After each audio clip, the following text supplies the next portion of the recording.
Alright, hear me out. Today's topic is about smoking and vaping, and if you are any age, of any sexuality, any race, ethnicity, you know it's bad. But today I really want to directly address LGBTQ issues around smoking, vaping, and tobacco products.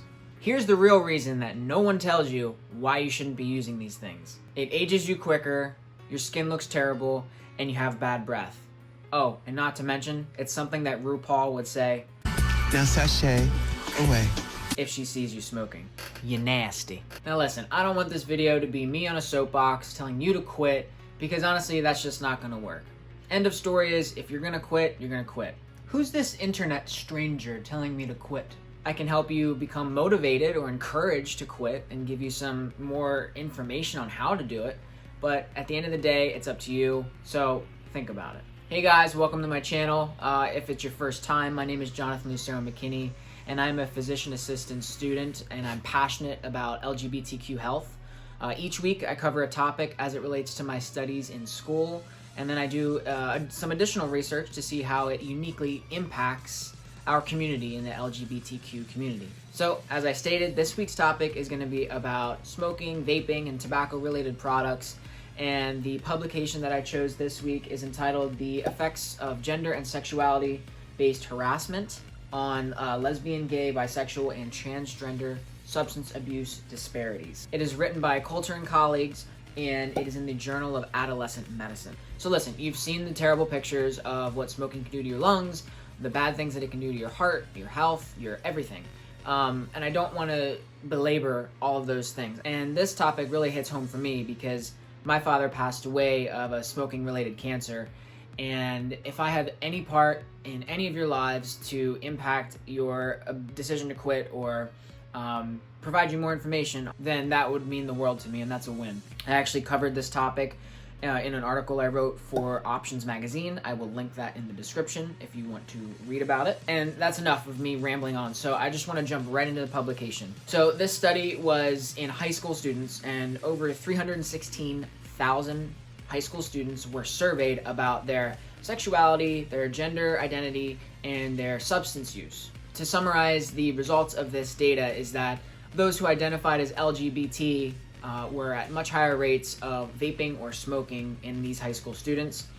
They were also at higher rates of being bullied or harassed while in school. For example, in the freshman year of LGBT students, over 50% were surveyed in saying that they have experienced some form of harassment, whereas only about 5% of heterosexual individuals experience the same levels of harassment. If you're not cisgendered and heterosexual, high school can be very cruel.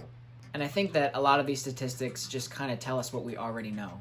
Now, of course, it's going to vary depending on what high school you go to, whether it's more inclusive or not, and the faculty and staff and things like that. But the real trend that I want to pull out from this study is that gender and sexuality-based harassment were directly tied to increased rates of substance abuse in every single grade.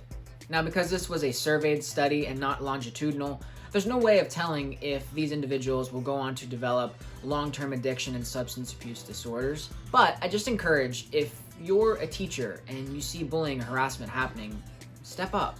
If you are another student or an ally, step up. And if you are a student experiencing bullying or harassment just because of your gender or sexual identity, don't be afraid to reach out, find help, and just know that you are not going through this alone.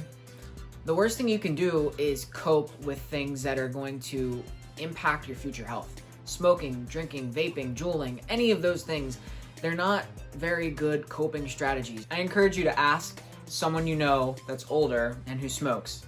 See what they say. Probably that they wish they never started. You're setting yourself up for disaster. And trust me, I've been in high school. I know what peer pressure is like, and that if your friends are around you are doing something that you feel that it's a good thing to do. But just know that our community is specifically targeted by tobacco companies. When you're bullied or you're harassed, it's okay to feel sad and upset about it. It's another thing to cope with smoking, drinking, vaping, all of these other things. And I think that a lot of these habits that we develop earlier in life follow us through later in life, and we can develop poor coping strategies and chronic health issues as a result of the way that we cope with things. All right, that's all I have for today. That's how smoking and vaping and these sort of products really affect our community uniquely. If you're looking to quit or need some help, I'm going to put some resources in the description below. So check that out. Please like, share, and comment, and I hope to see you in the next one. Bye!